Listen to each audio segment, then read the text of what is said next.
Ju is a lonely high schooler who is constantly bullied for being the daughter of a wanted mobster until she becomes a deadly fighter seeking vengeance. One day, after her teacher tells her she's been expelled from school, Ju returns to her classroom to get mocked by a chalk duster, meant to represent her coquette father. Since she has nothing to lose anymore, Ju strikes back at the shameless bullies like some wannabe MMA fighter, and after kicking some ass, kisses her school goodbye. On her way back, she's questioned about her father's whereabouts by a detective who harasses people for a living. Ju assaults his car in response and after outrunning a chase from him, sits by the seaside and misses her father. She returns home to find a birthday cake at her doorstep. Sometime later, her father Dong-hoon calls her and wishes her happy birthday, but she calls him a deadbeat runaway who has made her life miserable. Realizing how much of a loser he has been, Dong-hoon returns home that night. However, this long-awaited father-daughter reunion is shit on by a man straight out of Assassin's Creed. As this mysterious guy blows Dong-hoon's brains out, Ju watches the scene from the peephole and cries for help. At his funeral, the city's biggest gangster, Moojin, arrives and pays his respects, calling Dong-hoon his most trusted friend and brother. After bidding farewell to her dad, Ju visits the police station only to learn that the detectives are too busy warming their seats to look for a criminal and decides to take vengeance into her own hands. She visits Moojin to see if he's hiring a new Batman and declares she'll stab the perpetrator if he finds out who he is. This job application doesn't impress him much, so he hands her a dagger and tells her to test her stabbing skills on him first. When all she does is whimper like a bitch, he sucker punches her vengeance out of her and tells her to get lost. But Ju doesn't give up and distributes pamphlets of the assailant's CCTV photo, offering money in exchange for information. A bunch of guys soon call her, but after she visits the designated location, they turn out to be fakes. They beat the crap out of her, happy to make more money by fooling a dumbass than as aspiring assassins. They kidnap her, but Moojin's gang finds them out, and after rescuing Ju, he takes her to his boxing gym to make her strong enough to seek revenge. Since the gym is full of filthy guys, they hand her all their dirty laundry and make her do all the chores, but Ju stays determined. Moojin even gives her personal combat lessons, teaching her to hit a guy's vulnerable spots in battle. And after weeks of training herself, she reaches the finale of a combat match against a bunch of meatheads. Her final opponent, however, is Gangya, Moojin's favorite psychotic pet, who is jealous of the special treatment Ju has been getting recently. Genji's arrogance gets the better of him as Ju beats him like a little bitch while Moojin sings her praises. He later wakes up in his room with his buddy, Chaewol, who aggravates his already hurt ego by calling him a sissy who lost to a girl. To get back at Ju for turning him into the gym's laughingstock, he roofies her water. As Ju begins succumbing to the drug's effect, he and Chaewol try to assault her against her resistance, which ends up shattering the pot containing Dong-hoon's ashes. Ju uses a shard to keep herself awake and punctures Chaewol's stomach when he comes at her. This pisses Gangya off, and he plays old boy by grabbing a hammer and attacking her, only to be stopped by Taju, Moojin's right-hand man. The mafia lord is furious to hear about what he did and asks Gangya whether he'd like to auction his arm, leg, or face as a punishment. When all he does is beg for mercy, Moojin carves up his face and expels him from the organization. That night, Taeju tells Ju to leave his gym since, like her father, she doesn't belong with badasses like them, but she refuses. Later, Moojin meets with her at a local inn and reveals she'll become a person named Haijin from now on. He further shows her the weapon that was retrieved at the crime scene of her father's assault and explains that the criminal was a policeman, whom Ju will need to find. 4 years pass, and along with becoming Moojin's faithful dog, Ju lands a position within the police. One night, when she's on a mission to capture a suspect for homicide, her partner gets kidnapped by the narcs who are conducting an undercover sting operation. However, despite all warnings, Ju kicks off a deadly fight with the meth junkies that wraps up the narcotics bureau as well. Once all is wrapped up, Pildo, the undercover officer who seems to have a stick up his ass, reprimands her for ruining their mission and says he'd rather never see her again.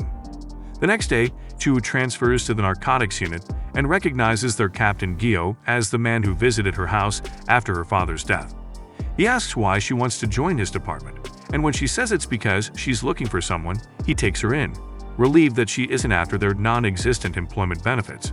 That night, she meets up with Moojin, and he tells her about how her father saved his ass one time before handing her his dagger and imploring her to get her revenge soon.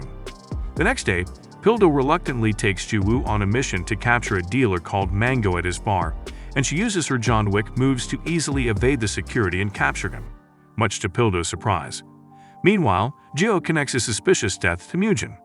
Once Mango is captured, Ju discovers a new pill at his bar, and although Pildo can't hide how impressed he is, he still acts like a stuck-up snob. The mastermind behind this new drug turns out to be none other than a new and improved Ganji, who wants to take down Mugen's meth empire. Meanwhile, Mugen's company signs an expensive drug deal with a Japanese mobster, and he heads out to meet with him. Back at the bureau, the team suddenly gets called to a secret meeting, and after being assigned guns, everyone's cell phones are taken. Juwoo doesn't understand what's happening until Gio reveals they are heading out to capture Mugen and tells his team to focus on nothing else. On their way to Mugen's meeting place, Juwoo tries to contact him with her phone but chickens out and fails. The narcs quickly infiltrate Mugen's cargo ship, while Juwoo's anxiety soars high. Gio monitors the situation on Pildo's camera, which gets cracked during the confrontation. On the other hand, Juwoo spots Mugen, blissfully unaware of the thin ice he's treading. Pildo spots him too, but as soon as he points a gun at Mugen, Juwoo shoots a fuse panel which turns the lights out. Mugen leaves the ship in style while Pildo curses his fate. As the ship burns away, Gio throws a tantrum at whoever shot the fuse, and when they search the spot, Juwoo discovers the gun that was used on her father, almost as if she wasn't the one who planted it there. After returning to the bureau, Pildo loses his shit too, and shows an elaborate storyboard to Juwoo, explaining just how desperately they need to capture Mugen. Right then, Gio's boss arrives and tells him to imagine himself jobless the next time he messes up a mission like this.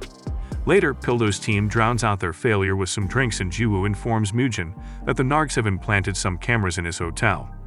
While he takes them down, Ganye gets high on the pills he's making and raids Mugen's gym, attacking his men, including Taiju.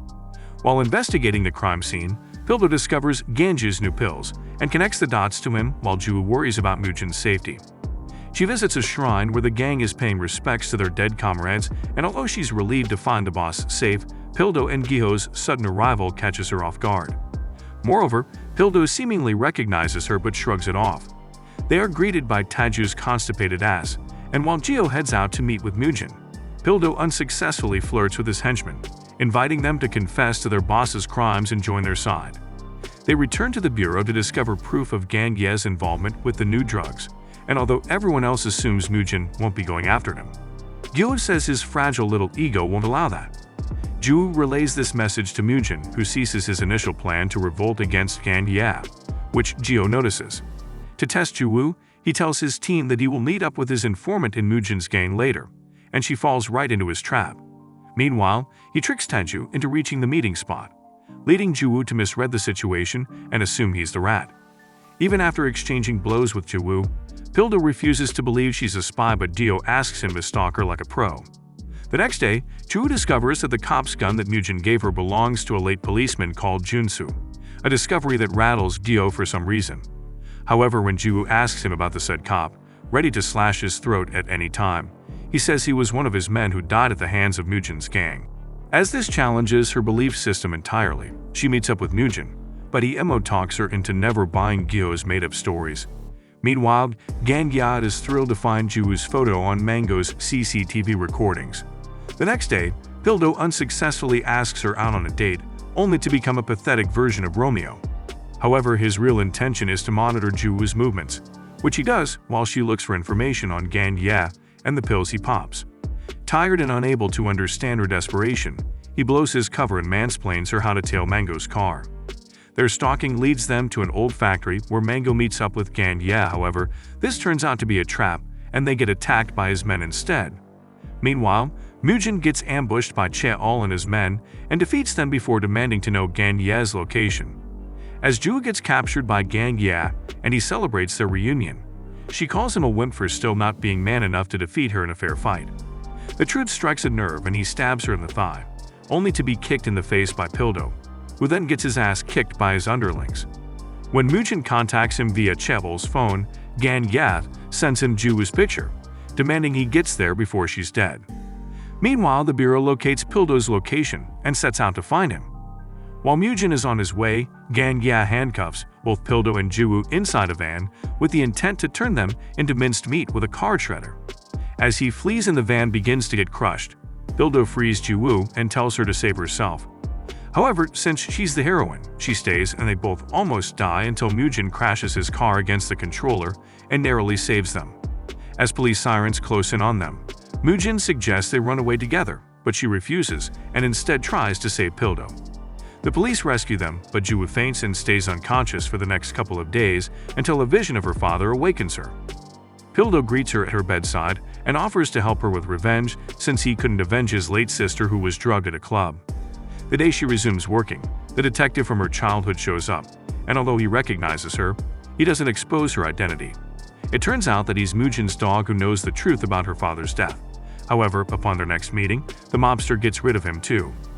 Later, Ju-woo finds Gang Ye's whereabouts after threatening Mango, and Geo gets a tip from the man himself who wants to trade Mujin's ass for his own. The operation begins with a gang war between Mujin and Ganji, but turns into a cat and mouse chase soon enough.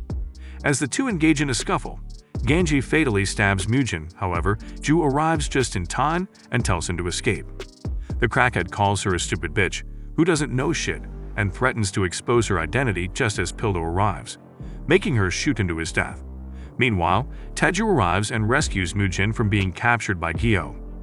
With Taeju's help, Mujin reaches a Buddhist temple and gets his wounds treated while Ju-woo struggles to come to terms with Gang Ye's death. That night, Pildo visits her and they talk over some drinks about how she likes beaches and that Gang Ye drugged her and tried to take advantage of her in the past. He assumes it is him whom she's wanted to capture and notices her father's urn in her house before tucking her in and leaving. The following day, the bureau sets out to locate Mujin, while Ju receives a parcel from Gang Ye with a picture of her father in a police uniform and a namedag spelling Junsu. Right then, Mujin calls to meet up with her and Ju obliges since it's her father's death anniversary. She visits the shrine and asks him about the picture, only to learn that Dong-hoon was indeed a cop but flipped on Gyo to become one of Mujin's men, which wounded Gyo's pride and pushed him to pull the trigger. While Ju still reels from digesting the truth about her father, Mujin realizes she cannot finish her job anymore and commands Taeju to get rid of Gyo instead. Meanwhile, Pildo listens to a wasted Gyo rant to him about how useless he is before sending him home to his shabby apartment. After he leaves, Taeju breaks in, fatally stabs the chief in the belly and flees. On his way out, however, he spots Ju entering the chief's house right after him, only to find him gravely injured. Gyo assumes she's the one who attacked him and begins to curse her, only to realize she's Dong-hoon's daughter after she asks him about her father's death. Wailing at the cruel twist of fate, he hands her Dong-hoon's final letter and a bag full of proof before sending her off as Pildo breaks into the house. Later, as she looks into the documents and reads her father's final letter, stating that he wishes to see her happy, healthy, and in love, Ju-won breaks down by the roadside and connects all the dots. Meanwhile, Mujin reminisces how he discovered Dong-hoon was a snitch after discovering a chip in a lighter he gifted him. Ju visits the hospital later to find that Gyo has survived, and though he initially doesn't, Pildo begins to suspect Juwoo's involvement with the attack after taking a look at all the clues since Gang Ye's death.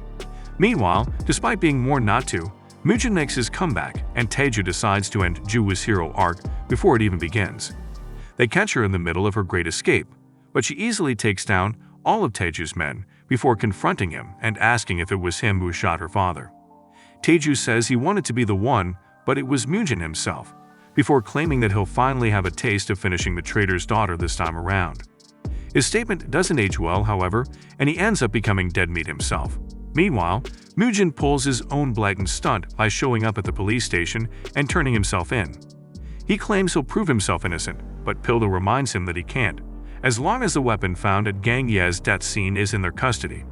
Ju arrives at the scene and volunteers to interrogate him, asking if he came here relying on his rat within the police department to remove his thumbprints from the dagger found at the scene. With a nod from Mujin, Ju understands her assignment and heads to the evidence room after thanking Pildo for everything. Just as she leaves, proof of her involvement with the assault on Gyo and her association with Mujin begin to pile up, and though everyone, including Pildo, tries to capture her, Ju narrowly escapes with the said dagger. After getting rid of it, she heads to the cemetery with her family's grave, where Pildo catches her after locating the missing urn at her house. He tells her she needs to quit playing with him since he's not a toy and takes her to the police station. Meanwhile, Mujin realizes Ju knows the truth after Taeju's bloody corpse greets him at home. Knowing well enough that she's coming for his head next, he tries to find a way to have her escape prison. Mujin's lawyer visits Ju and offers to help her pull a prison break by arranging a medical appointment for her injuries. Pildo leaves her in the nurse's office after handcuffing her to the bed and heads to meet with Gyo, who has just gained consciousness. Ju uses a makeshift screwdriver and the help of a nurse hired by Mujin to escape while Pildo learns the truth about her from Gyo, which makes him question his entire existence and low IQ. Just as he's reeling from the shock, one of his men calls him and reveals that Ju has escaped. He catches her right before she leaves to confront Mujin and handcuffs her, saying he won't let her march into her own death.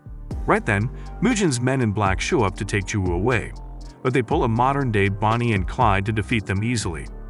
From there, they escape to a beach house where Pildo becomes her personal nurse and explains to her how he was once just as consumed with vengeance and rage to the point that he inflicted pain on himself for a moment's escape. He tells her she can lean on him anytime, which touches her deeply. She kisses him and he makes love to her, after which they decide to use the law against Mujin, instead of this senseless quest for vengeance. Meanwhile, Mujin chugs drink after drink as his patience runs thin and Ju doesn't show up. Feeling betrayed that she chose to side with the police after all their years together, Mujin throws a fit and declares he won't sit still until one of them is no more. The next morning, Ju wakes up next to Pildo, and though he initially believes she has left him, he's relieved to find her wandering by the beach. They head back to the police station for Ju's confession against Mujin, and Pildo promises to be there with her no matter what. However, their relationship dies a premature death when a bullet pierces through Pildo's skull. Ju recognizes the culprit to be Mujin and decides to become the monster he wants her to be after all. Escaping the car, she heads to his mansion and crashes through all of his security while he enjoys the show on a big screen with some popcorn. Before heading in, Ju discards 5 out of the 6 bullets in her pistol and uses the last one to defend herself against a Bruce Lee clone before facing Mujin. The final boss tells her she's a lot like him, a monster rather than a prey like her father, and the two begin their fight. Mujin initially has the lead, but Ju catches up until the two finally stand face to face with each other's weapons. As she charges at him with his dagger, Mujin pulls the trigger, only for the empty chamber to betray him. As he succumbs to his death, Ju escapes and months later visits her parents and Pildo's graves, looking healthy and happy. This brings us to the end of this thrilling quest for vengeance. Comment my name below to let us know you enjoyed this story, and make sure to like and subscribe. See you guys in the next video.